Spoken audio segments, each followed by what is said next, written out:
Our dear participants, maayong adlaw o maayong pag-abot dinhi sa motya namong Bohol. Good day and welcome to our beloved Bohol.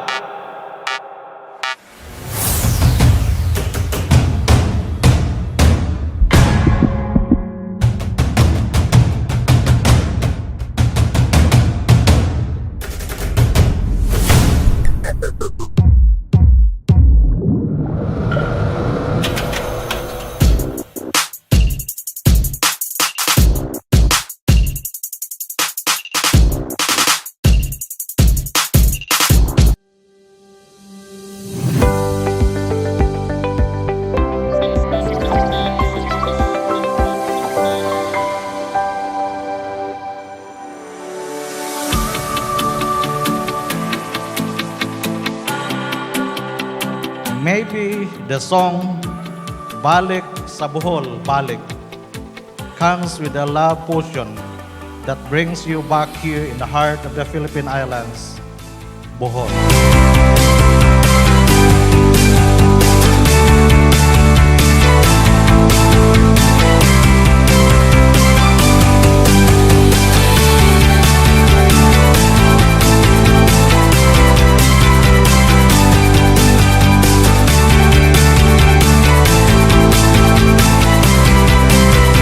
So, welcome to the Republic of Bohol, wherein beauty of nature abounds.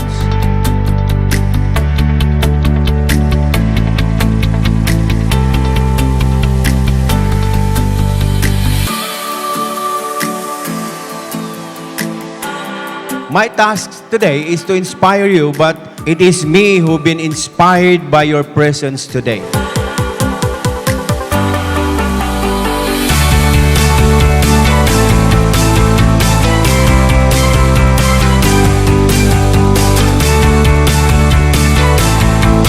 With you all, I am energized, I'm inspired that we can make a difference in our educational system in the Philippines.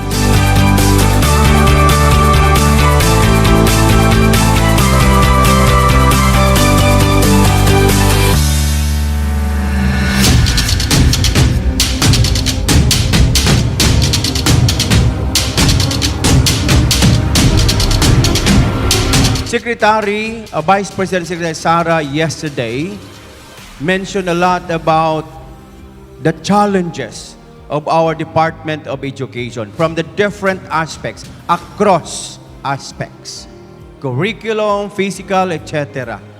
And also during her report, she mentioned about how we can recover, how we can address these challenges through the Matatag agenda.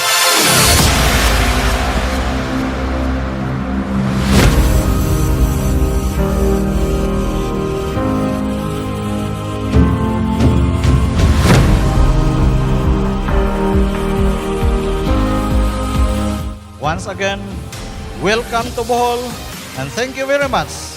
I would like to say, bansang makabata, batang makawansa, sa City una ang bata pirme, and in DepEd Bohol, we care for all, Bihol Bohol.